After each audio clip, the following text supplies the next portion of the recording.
But for Yeah. someone who is, a stay-at-home mom, like, is it perfectly attainable to either be a stay-at-home mom or work a full-time W-2 and manage a couple files a month, or what does that kind of look like? It's totally attainable. But I will say this. You get to choose your hard. Welcome to the Top Tier Podcast, where we take you to new heights in the world of real estate, capital raising, and business entrepreneurship. Meet your hosts, Daniella and Landon, industry experts passionate about success. Join them on the Top Tier Podcast as they share real-world experiences, practical solutions, and strategies to overcome business and real estate challenges.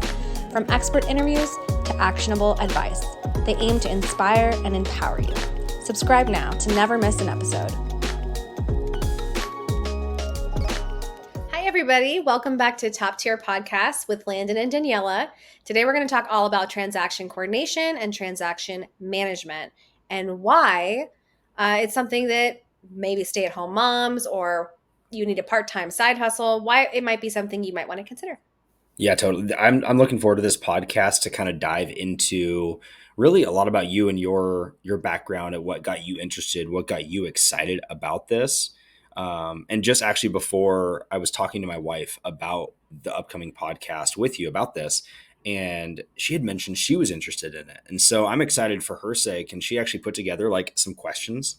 So I'm So excited about cool. bringing those in for you of someone who is a stay-at-home mom, is a W-2 employee, is a labor and delivery nurse, and all these things, but it's looking alternatively in some different resources to generate some revenue for the family and whatnot. And so I'm looking forward to it. So Awesome. Well, I mean, Landon, this for me was something that sort of came out of my inability to, stop being so conservative with certain deals I was considering investing on. So, you and I are both a part of a mentorship where it's focused around creative finance and learning about creative finance and the ways that you can buy properties creatively, which is essentially any other way than through traditional financing. It can feel a little scary, especially if you're conservative like myself. So I found myself, I knew I was evaluating good deals and I still was saying no. And I had to ask myself, why are you doing that? And it's because I knew there was this role that handles the paperwork of creative finance, right? And it was a transaction coordinator or a transaction manager. And I knew that this secret person understood all these contracts and policies and the ways you could do things in different states. And I didn't. And I yeah, did not feel comfortable making an investment and then handing over the responsibility to understand the depth of that investment to somebody else. So this turned into, me kind of thinking in the back of my head, this was something I wanted to do. I've always been really good at paperwork. I've always been very, very detail oriented, really education focused, really curious. There's not ever enough information that feels good enough. There's always got to be more and more. I want to learn more, right? Like it never stops. And this role is that, only it's like you're just at the center. totally. I feel you were in the most leveraged position that you can be in, other than being a private money lender, private money partner, and having the cash, right? Because cash is king. Because you get to watch dozens and dozens of deals successfully complete or fall apart, and you get to see how they roll out, how that exit strategy actually succeeded or didn't succeed. You just become a part of people's stories in real estate in a way that is not risky at all. So it's really great for people that are risk averse or feeling conservative around investments and just really want to understand them themselves.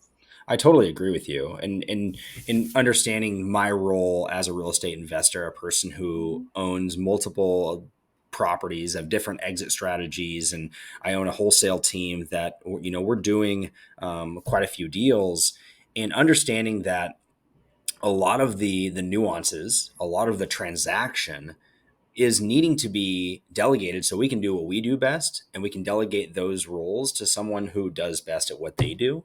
And it takes a special person like yourself to handle a lot of the day to day, a lot of the nuances. As we sit here right now, we have a closing coming up here in 2 days, and mayhem is breaking loose. And I can tell you right now, I just so you know, I'm hyper comfortable sitting in this chair right now. And the only reason I am is because I have you on the other end of this screen, right, other end of this camera right now at the helm, managing the ship as we're going through these waves of all of these different things, navigating our buyers, navigating the contracts, navigating all of the attorneys, everything involved. And so it's really cool to participate in real estate in the levels and role that I do. And I get to work with someone as cool as you on a regular basis as you TC every one of my deals that go through, whether it be cash, whether it be creative, whether it be some lending things that we're doing too. Like it just makes more sense to delegate and elevate and focus on what you're doing in your world and do better at that. And so it's so beautiful to work alongside you and knowing that it takes a special person like yourself to fit the role to do what you do. And there's so many people out there that fit that role. I guess for you, what characteristics would you say? You mentioned detail oriented, Oh um, yeah. all of those things. But what are some other characteristics, maybe for the viewers who are sitting out there, that when we dive into transaction coordination and all those things and whatnot, and open the hood on that a little bit more? But I guess to open it up, what are the other characteristics you would identify about yourself, maybe that makes you successful as a transaction coordinator, a TC? Gosh. It's one of these things where it attracts a lot of people that are introverted and love to learn and love like paperwork and being at home in Yeah. front of the computer and being, it's not you're stationary. I'm not running around to houses. I'm not doing showings. I'm not doing stuff like that. But I will say that you need to have some grit. You need to be able to stand your grounds professionally. You need to be able to have boundaries. You need to be able to be honest and transparent with clients. And I think that that's something that a lot of people struggle with, because people that also fit this mold are people pleasers. We want to please everybody. We don't want things to go True. wrong. We don't want to tell you that's a mistake, or I really highly advise against that, or that is something you should reconsider. We'd rather go, everything looks great, and it's going to be great. It's going to work out. It's not. This is not for the weak. It is not for the faint of heart. This is probably, you're looking down the barrel of the most volatile part of real estate, which is when escrow is open and when everything kind of has the potential to go wrong, and more naturally does, because of the way that it's being sold, right? And even in traditional real estate, is highly, highly emotional. Yeah. So, it's hard for folks. Um, it's hard for folks to disassociate that. I will say, be able to have some grace, be able to be political, because you're dealing with every single party in the transaction: the seller, their agent, if they have an agent, um, private money partners, Yeah. wholesalers, the Other buyer. TCs, other Other transaction coordinators. Yeah. can also get kind of saucy, because we all have our different way of doing things, right? And we're tugging and pushing and pulling on who's supposed to do what. Yeah. Um, but at the end of the day, it's fun. And I think that if you have any sort of aspirations towards investing in real estate yourself, that it really is this incredible place where you get to, I say, like, pull the blinds back, Yes. right? There's so many times now where I'll see a deal that you guys will put together, and I'll call you or Chris, and I'll ask, how did you do that? Why does this make sense? Talk to me about this. Yeah. And like, I want to hear about the structure, and then there's times where you guys call me and you go, what's possible here? What can we do in this state? How does this have to look? Is it a contract for deed? Is it a lease option? What do we need to do? And so it's a really cool partnership. It's really been awesome. No, it is. It's so great, and I couldn't think of a better person for the role than you, because I all the characteristics you just mentioned, you have all of those at every pillar filled. And the other thing I love too is that you're a real person. You're not fake. And the other characteristic I was going to mention is, It's an advantage and disadvantage of mine. well, I love it. The transparency and brutal honesty is how you need to be in this industry. There is, I mean, we're talking of hundreds of thousands, if not millions of dollars in deals Yeah. here that we're working on a Yeah. regular basis. And so I don't think it's a place for someone who isn't true to themselves. And then Yeah. the other thing I was going to say is that you're always available. That doesn't mean that I can call you at Mm, 3 a.m. and you're going to answer, especially because you have a newborn. But more true. so, like you're available is that when I send you, I always used to make, we always used to laugh whenever I got past a phone call trying to call you on one ring. And if it went past that, I would give you the hardest time because you've set a precedent that you'll answer before the first ring. And This is that not a good actually, precedent to set. It's not no, a no, good no, it's precedent to not. set, But Landon. I think the message is sent there is that being available for someone who you're working with in that role is critical because I could be calling you with good news, bad news, a problem, a solution, another deal, another opportunity, a referral, all of these things. And I need someone I can get a hold of. In previous Yeah. experiences, working with transaction coordinators, that was a big red flag for me where I'm in the middle of escrow in 3 deals and I can't get a hold of my TC for 3 days. And Oh, that's so, crazy. Yeah, oh my no, we gosh, can't do I know that. you can't even fathom that. So those No, things my are big. anxiety would be through the roof. Are you kidding me? Oh my gosh, yeah. And so, and also too, guess what? I'm just one real estate investor.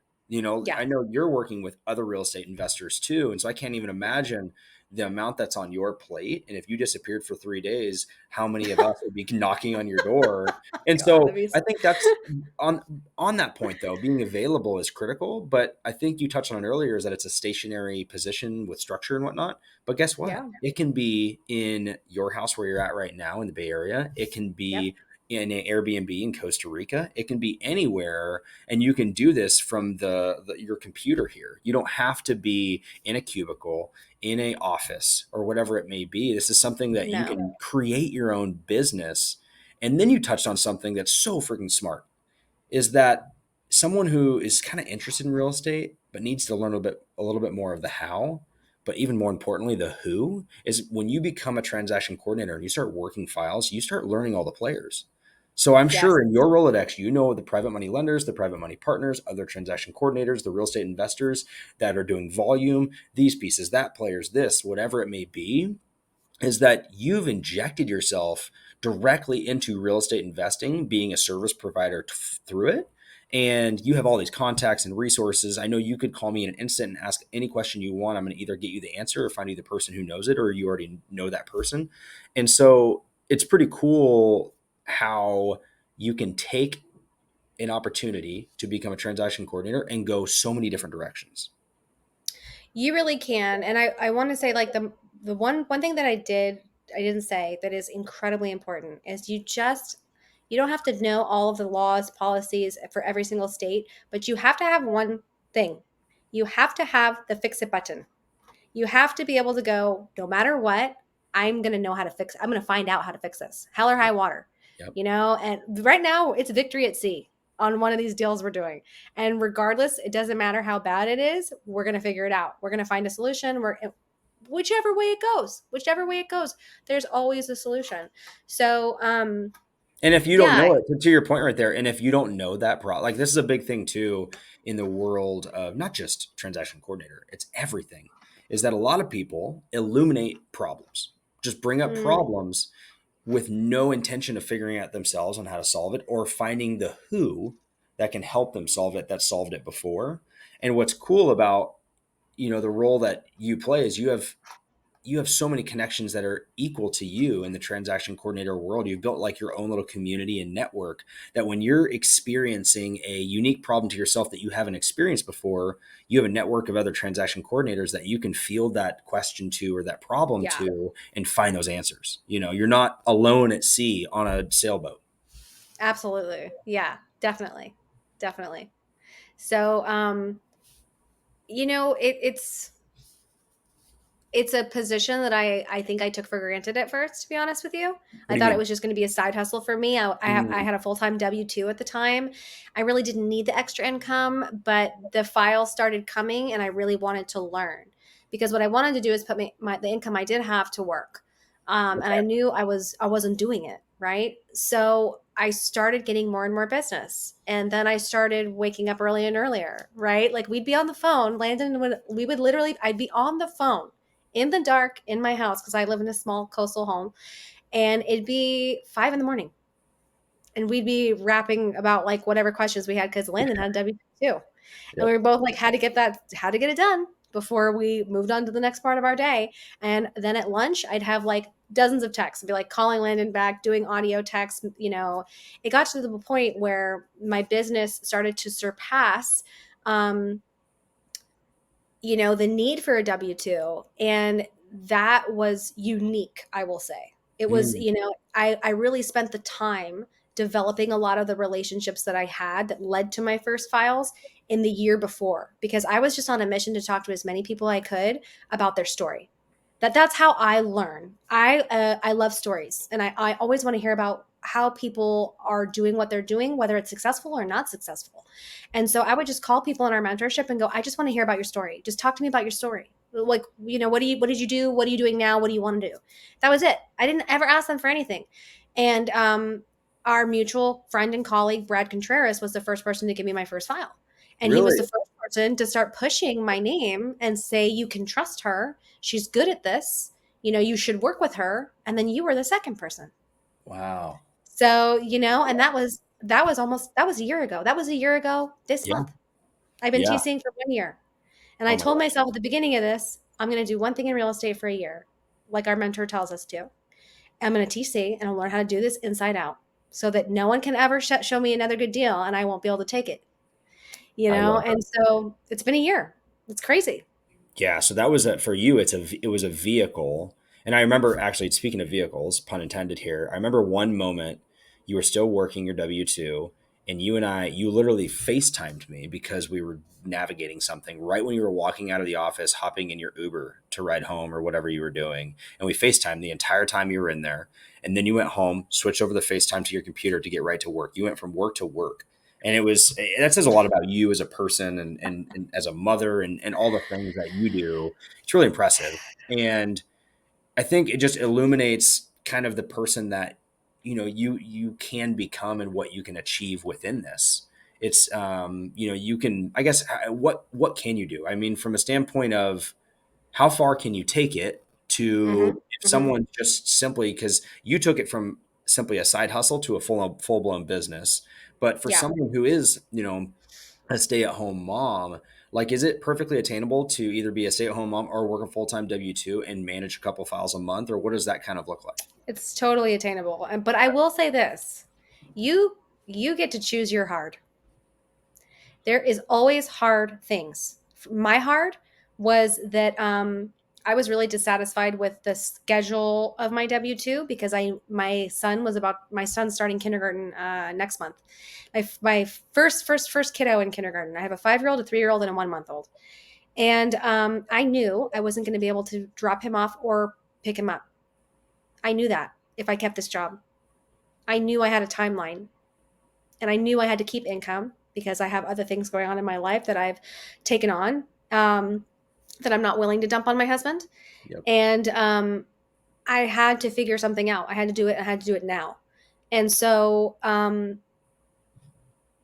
could have kept the W-2 and probably done 1 to 3 files a month and it would have been chill.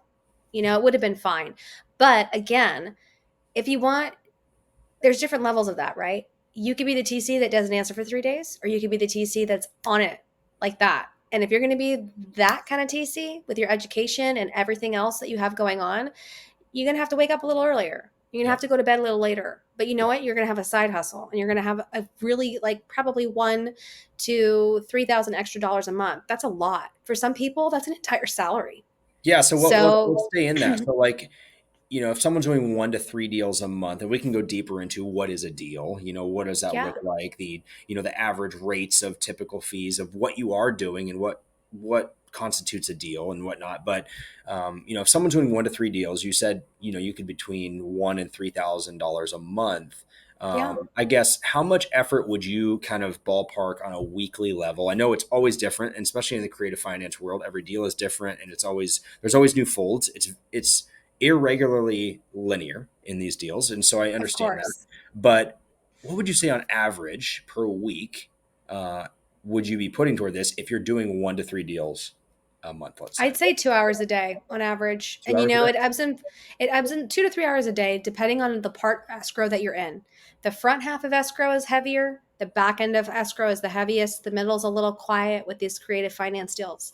So, you staring down the barrel of when a file comes in the door, when that escalation and de-escalation is going to happen, barring unforeseen circumstances, which there always are, Always. but you learn how to bake these things in, you really do. And Yeah. I don't feel like there has ever been a time where I haven't been able to. This was another big thing.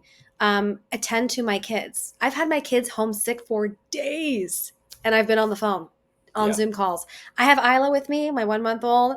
I'm feeding her on Zoom. I'm burping her. I'm putting her down, picking her up, going to, the whole thing. Like, this is life. And I tell people that don't know me, that don't work with me, that aren't very close colleagues, just to set the tone for a professional basis. Hey, look, this is what my life looks like right now. She's just going to hang out here. She's going to kick it with us, and we're just going to continue on. So let's get going. Yep. Let's move on.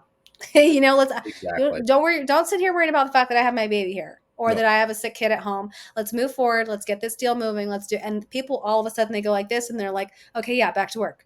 Yeah, exactly. And I that know on matters.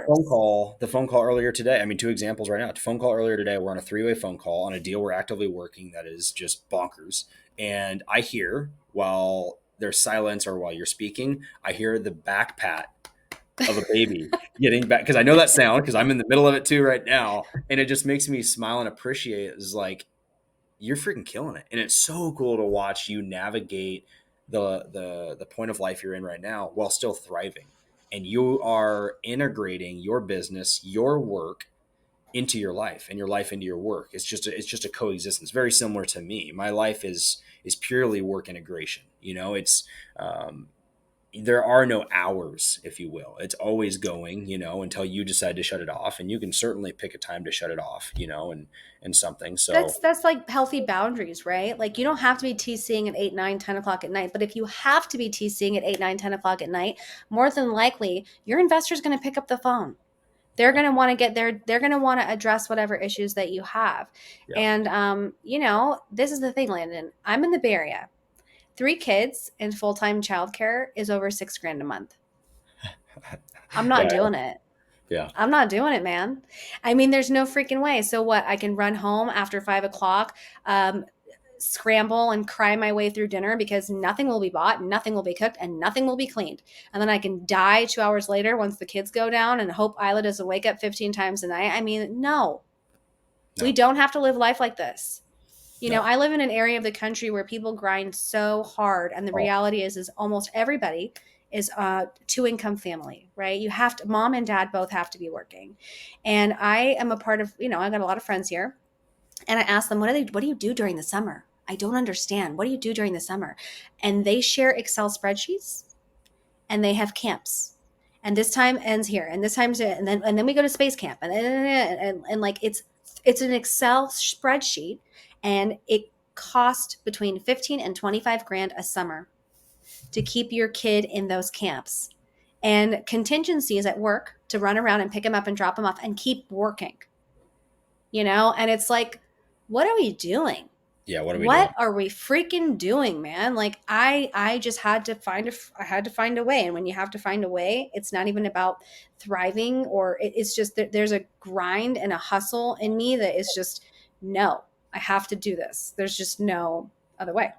Yeah, I totally agree. It's funny you mentioned that because I think about this occasionally where I know for myself, there was a point after I had broken my ankle. This is unrelated to let's say real estate. It was more so identity. Mm, And it was after I broke my ankle. I had moved home from Oregon State University. I'm living back home with mom and dad at what, 20 years old, 21 years old, whatever it may be. And they had moved into a new town. So I have no friends, all of these little things. And I reached what I call my quintessential like low point, my bottom mm. of whatever that may be. Everyone has a different bottom, whatever that may be. But I don't think, and so after that moment is when I really put things into gear and develop drive, discipline, and all of the intangibles that you have to create um, to change. But I think everyone has to have a low to be able to appreciate the grind for the high, and you have to hit a specific low. Like I don't think you can go, I just don't like my job. There's not enough No, visceral like, no, motivation that's going to get you to light the fire to work as hard as Daniela. There has to be a deeper why, a deeper meaning of a specific moment, a specific event, and motivation to get you to work as hard as you do and answer the phone at 5 a.m. to 9 p.m. and whatever that may be. And not to say that you do that every day, but by no means. There is a total work-life No. balance, and I respect that, and everyone should. But it's cool to see that story and what you're trying to achieve. And I very similarly, like I am trying to achieve that for my family as well too. Yeah. And so, okay, so you're saying 2 hours a day, and okay, so are we saying that's that 10 hours a week? I would say between 10 to 15 hours a week for, 2 to 3 files. If you Okay. have just one file, I mean, you might not even touch it once a day. Yeah. You're really just dipping into emails, checking in, making sure there's no updates from escrow. And Yeah. that's really easy. It's really easy once you know what to expect. I mean, this is not rocket science. Right. What this is more so of is being a problem solver and working with an orchestra. You're working with a 3-ring circus and an orchestra, and you have to be willing to dance and be flexible, Yep. and there are so many skills that you gain in that.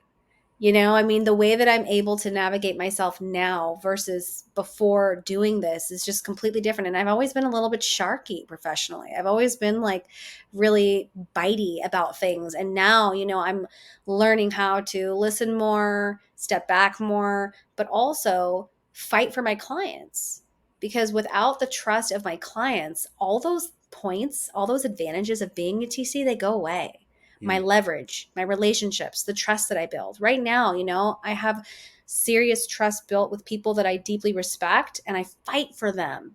Whenever something happens, I will fight for you, and that's like that's the pinnacle of like being a good TC, is having your investors feel like you got their back. Trust fall. Just let it go. I'm going to be right here, and then you get the advantages, which is I need a private money partner.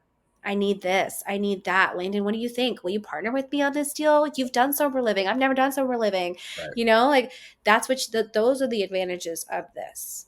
Totally. And Totally. that relates to how high it can go. At this point, my partners and I, we own the TC Collective, and we always envisioned it to not just be this place where we have 20 TCs doing files. We wanted it to be a collective of real estate services. And Mm. now we're graduating into other services that include us being participants in big deals that we would have never necessarily independently gone after. People are coming to us with opportunities. Like, Yeah. hey, will you play this part in this deal? You can have this much equity of it, and that's been incredible. So I've definitely feel at this point that this is something you can do as a side hustle. This is something you can do full time. This is something that you can absolutely use as a stepping stone into bigger investments. Um, it really is about how creative you want to be. Right. That's That's really what beautiful. it's That's a about. great way to put it. You're so right. I mean, that's with many things. I think the fear of the unknown as well too, of what you don't know, scares a lot of people from even getting starting.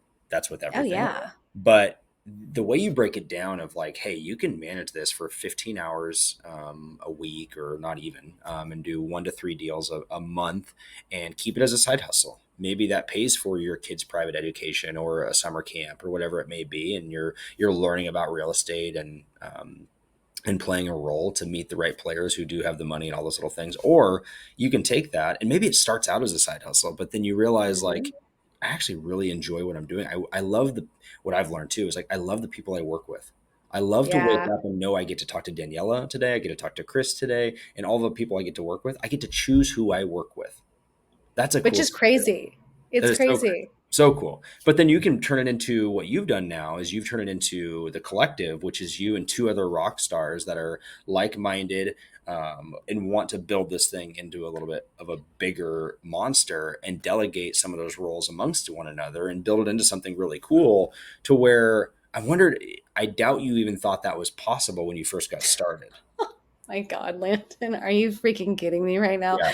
When I took my first 2 files, I was like, I'm only gonna do a couple of files a month. We'll see. Like, this isn't gonna be anything big. And I also had just left a company that I owned and operated for 15 years, right? Total old school. You don't do anything with people on the internet. Like, you don't join mentorships. You don't do that stuff, Yeah. right? Old boys club. A Yeah. small old boys, small world thinking, right? Yeah. And 3 months later, I start a company with two women I've never met to this day that I met on the internet. To this freaking day, I have not met Heather or Rinda in person. Wow. And these women know me. They know what my life is like more than my husband Yep. because Totally get we're it. in it together all day, every day. And it's also been just totally life changing. I mean, I used to hear testimonials like this about our mentorship and other mentorships, and I'd be like, oh my God, these people. And now here I am going, I can't describe it in another way. I'm trying to dumb it down because I don't want to sound like that. But really, my life is completely different. Yep.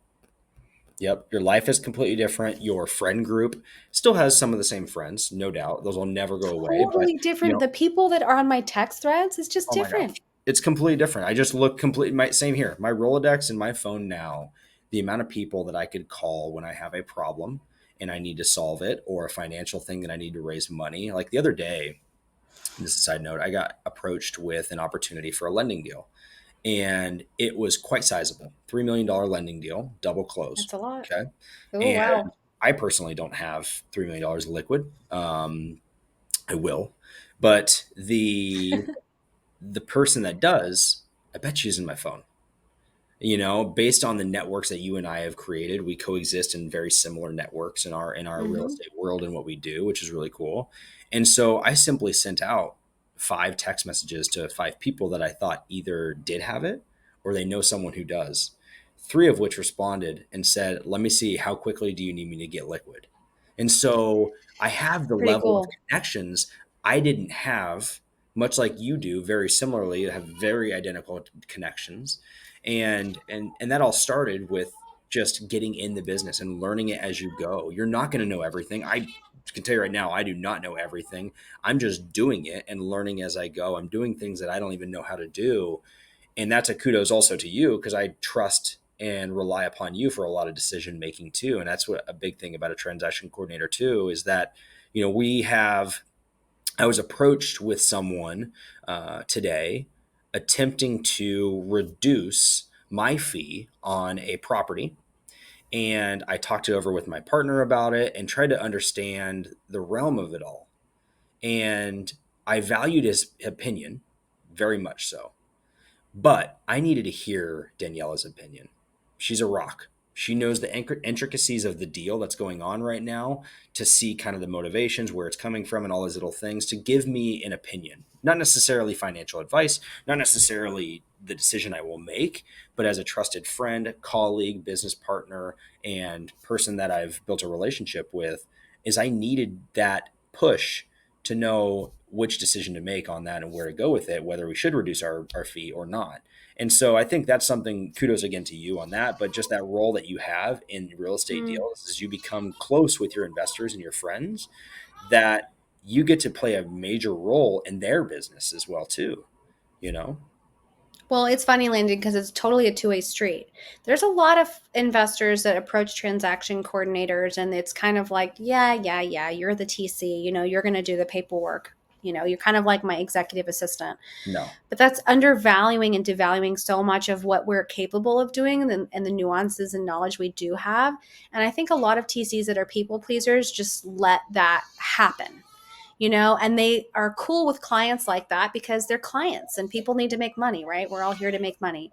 But there are investors like you and Chris. And what I would like to say, the world of clients that I have created, and especially that Rinda, Heather, and I have created at the TC Collective, we have turned down so much business because we will not work with investors like that. We want to work with investors that want to view us as partners and that want to have those problem-solving conversations with us, because that's how we learn and grow. That's how we push the boundaries, and that's how we grow creatively into the deals that we're looking at right now as owners of Right. the TC Collective with clients. And so it's a two-way street. And one of my mentors says this: TCing is a team sport.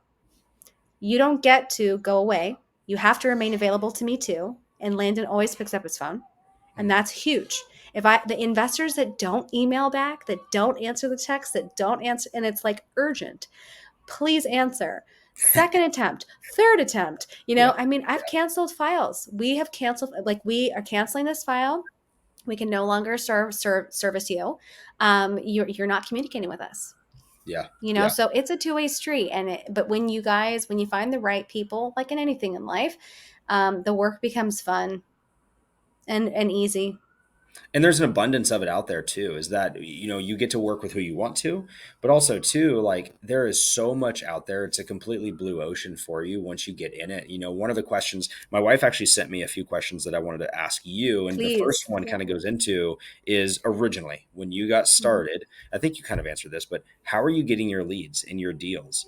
And obviously now, fast forward a year, how has that changed? So maybe take us in the lens of the grassroots foundation of when you got Yeah. started, of how you started to drum up leads, and ultimately, meeting investors and whatnot.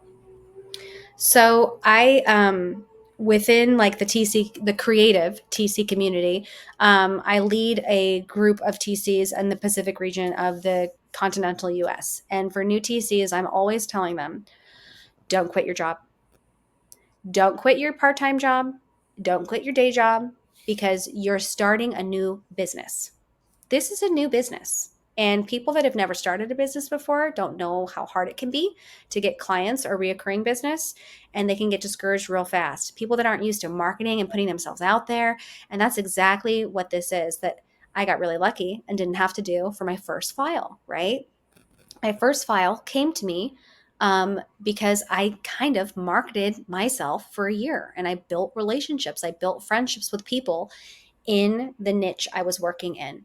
And by the time that I did become a TC, it was super serendipitous. Brad had called me and said, I really freaking need a TC. Are you going to do this or not? And I said, give me 10 days. And within 10 days, I had LLCs, bank accounts, like you name it. My business was set up, and I had my first client. And Brad was on Closers Cafe, which is a Zoom that you guys put together that talks to investors about how to obtain creative finance opportunities by communicating with real estate agents and on-market properties. And then you needed a TC, and you trusted Brad, right? And so I created a relationship with you. And for a lot of the newer TCs out there, it's like, get out there, go to meetups, put yourself out there on Facebook, advertise your business. But more so, people want to work with people they know, like, and trust. So Yep. get your butt out there and make some friends. Yep. Make some friends that are doing bigger things that you're doing, because when they need a TC, they're going to call you, no problem. But in the meantime, keep your financial ship steady, right? Because it could take time. That takes time. Yep. Right? That takes time. And the TCs that come on to the certification program, they get certified and they quit their job. I'm like, oh my God, please don't do that, because you're adding a level of financial stress and pressure to your life, right? Because you're desperate to get those clients. But the way that it's changed for me over the course of the year is I have been able to really rely on referrals. So now I have people reach out to me because I will comment on a Facebook post that asks a technical question. I don't throw myself out there when someone asks for a TC, because it's just not my style. Yep. I prefer to answer technical questions. And then I have people go, oh, she knows something about this, I'm going to reach out to her. And at this point in my TC journey, you and I especially, and Chris, have been through so many victory at sea moments that I could probably rap about most situations with a very high level of confidence, knowing that I don't know every intricacy or nuance. Somebody in my phone does, just like you.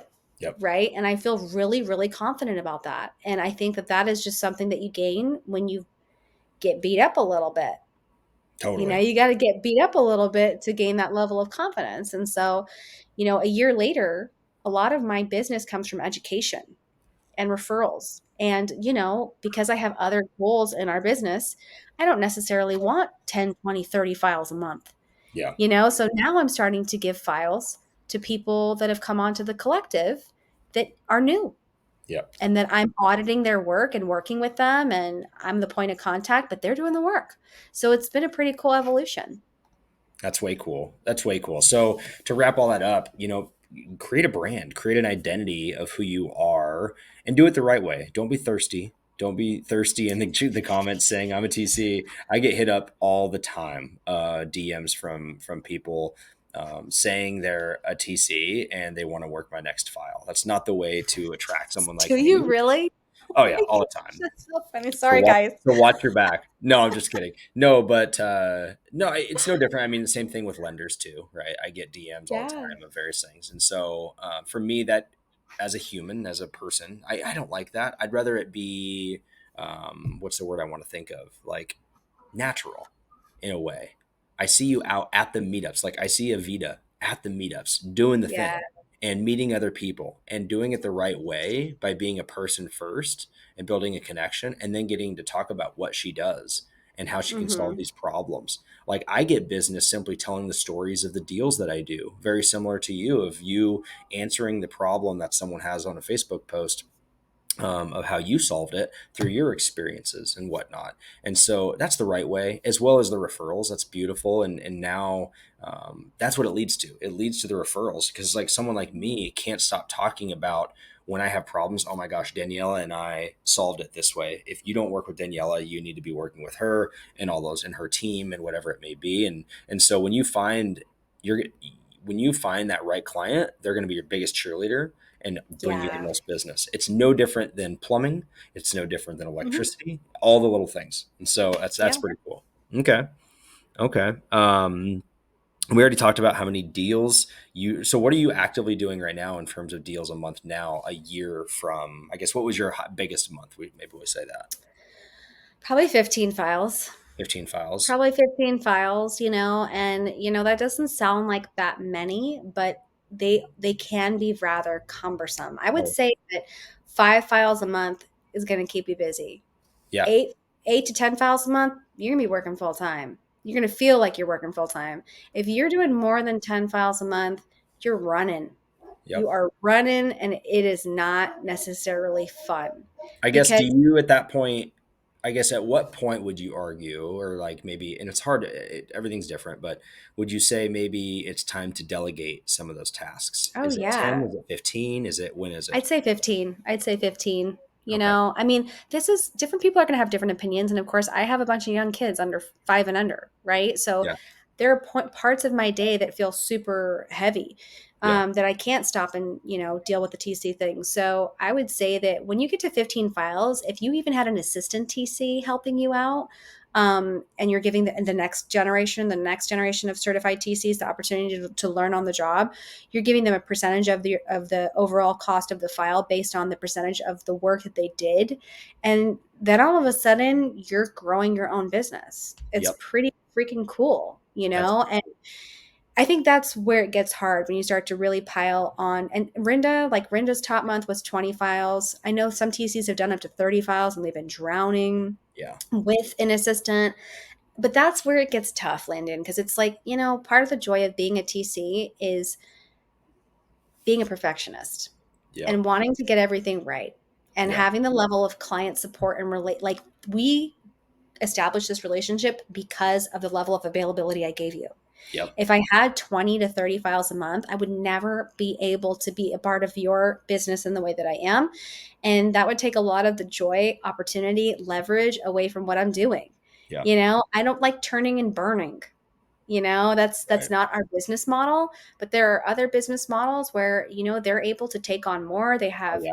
assistants integrated. VAs. Yeah. Yeah, they have VAs, which is another really interesting way that this business can be expanded upon. And it's totally based on preference, what you're comfortable with. And so there's a lot of ways to skin this cat. Yeah. Yeah. Totally. No, you can do with it whatever you want. I think Yeah. the biggest thing I wanted to share, like, and talk about today too, is for someone who is thinking about a side hustle, but doesn't know the Hmm. real estate, doesn't have the money to invest in real estate or all these little things, that this is an option. This is a Oh, yeah. pivotal role in many people's success. I would not be successful without Daniela in my world and in my day to day in terms of what I do. And you can play that role. And one thing that you touched on, which I loved, that for me, there's so much fulfillment empowering someone else that is newer, that is learning in the world of real estate, in the world of anything. And so when you talked about the assistant TCs, that you get to empower them to do their first deal, their second deal, or whatever. So for me, I get so much fulfillment taking someone who hasn't either done a real estate deal before or purchased a rental Mm-hmm. property, and getting to a point where we fast forward and now I'm hearing them sling words and terminology and doing their third deal, fourth deal, fifth deal, and all these little things, is that I got to play a role in their life. And I made an impact on someone's life by building my own business. And that's what's really cool, that it can evolve too, is like, now you're at a point, Daniela, where you needed change in your life, but now you're changing other people's lives. So that's what's really cool, is that you get to, non-monetarily speaking, just sincerely impact others' lives and worlds and livelihoods. And that's so fulfilling. So cool. It's been really fun. It's been really fun. It's been so fun watching Vita become more and more confident, and like even her getting whooped a little bit and then seeing how it goes after that, and just watching people grow. And I'm sure you're super ambitious, Landon. So I know you've definitely said this behind closed doors or in front of people at one point or another in your life or your career. But I can guarantee you that you have said at least one time, I just want someone to give me a chance. I Oh just yeah. want to get in the door. Oh yeah. And I have said that at multiple points in my life, in informational interviews, outside of, and I've had two TCs come to us recently and say that have not had any files and have not been able to get business. And they're like, and I'm like, come on in, let's do it. Let's That's roll, great. That's so. and that's what it's about. Yep. It's so. Oh my gosh, that could be a whole podcast on its own. Is just give me a chance in so many Oh my aspects God. of anything. I was telling my wife yesterday actually about this. Is that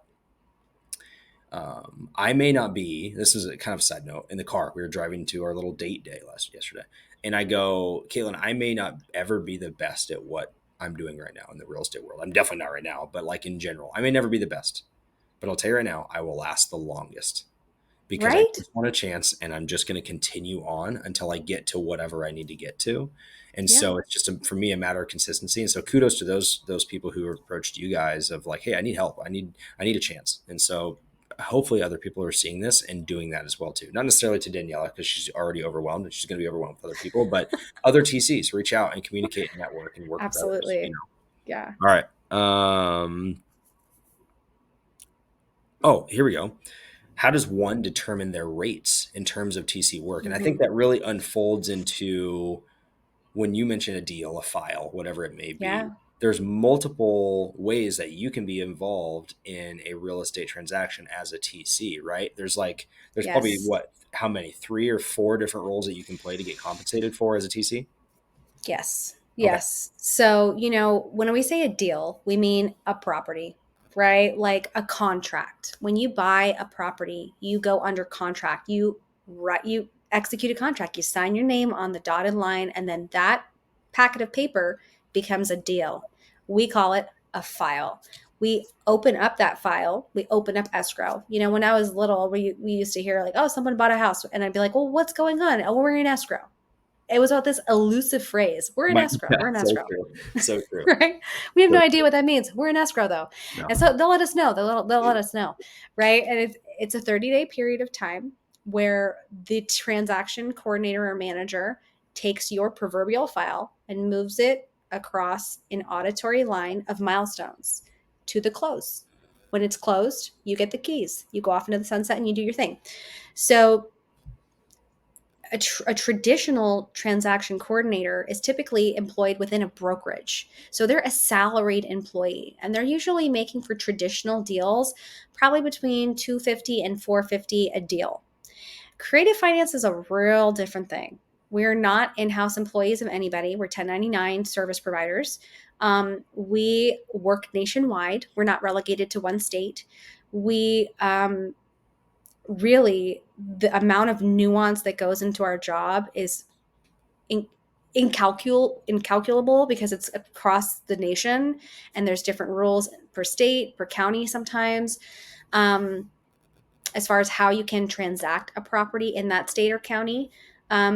There's also just the amount of involvement we have, right? We are deeply, deeply embedded into we're managing it. We're the point of contact for every single person, from the seller, the buyer, the agent, the attorney, title and escrow. I mean, private money partners, you name it.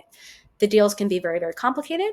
And there's a lot that pops off during escrow. So a normal deal will probably start at around $1,000. There are TCs that charge less. And that's, I would say, if you're, this is my opinion. Okay. Don't roast me over the fire for this. I'm just going to cut it straight.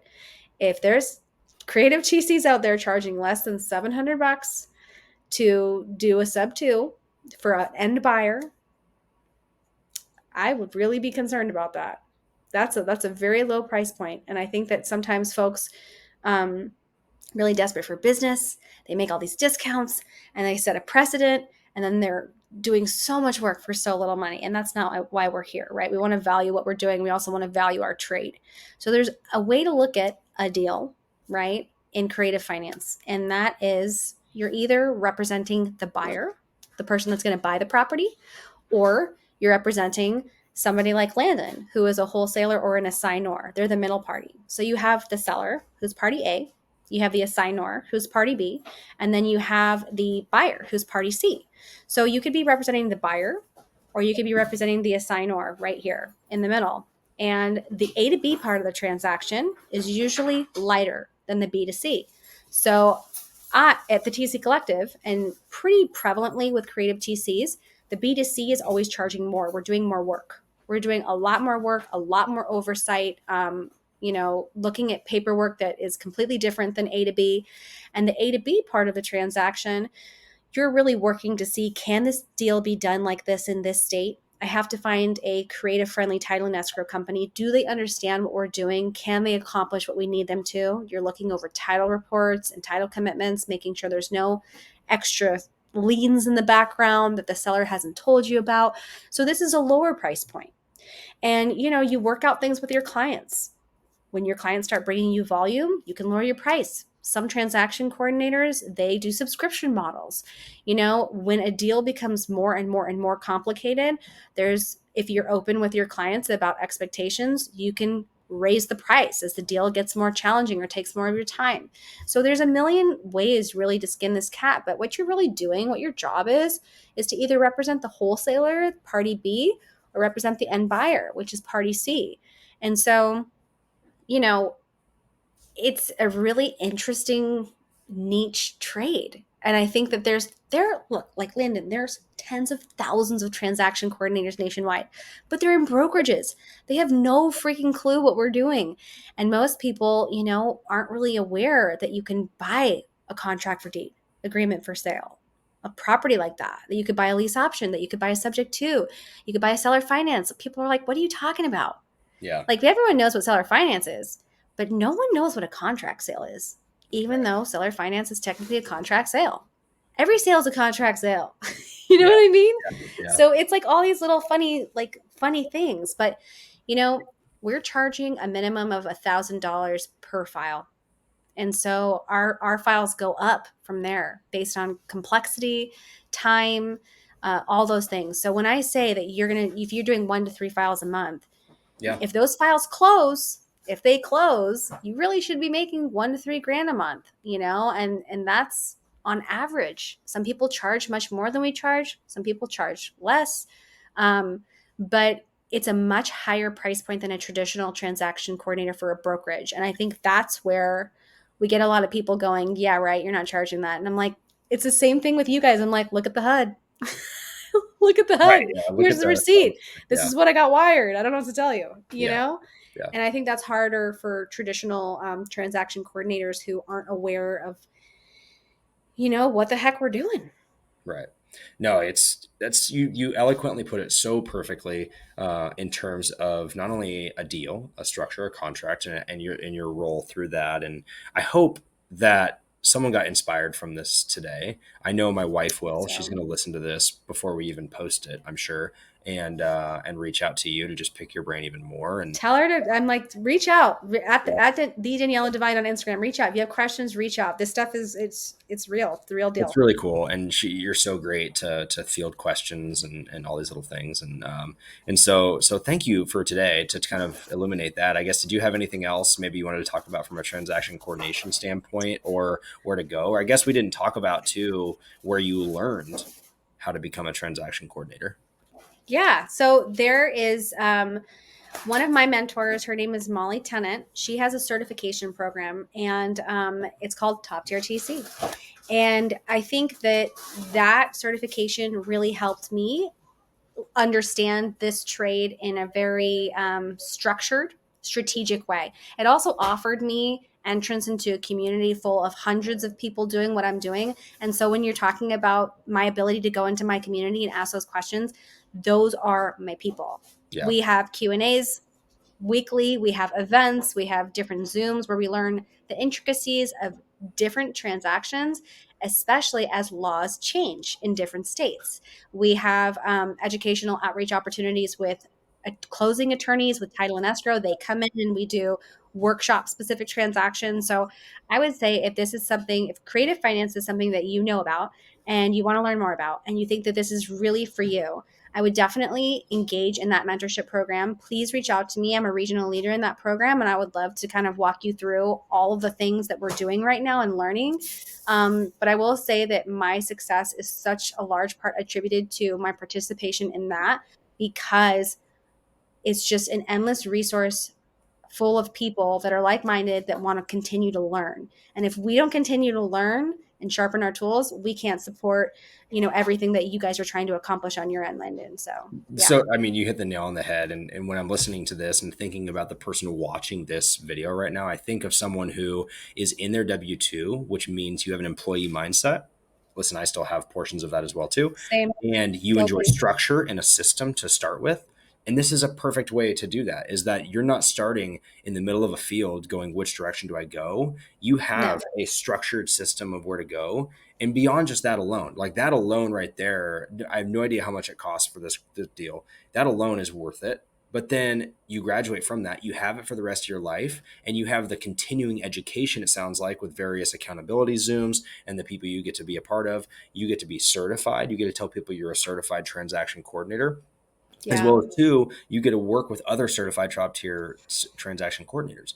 And so you're amongst like-minded people who maybe came from a very similar background that you can relate to, that maybe they need help with their business or another TC on their file or whatever it may be. And so definitely reach out to Daniella if this is something that interests you, because she can give you maybe more insight of other questions that you may have and help you out to get you started in the group.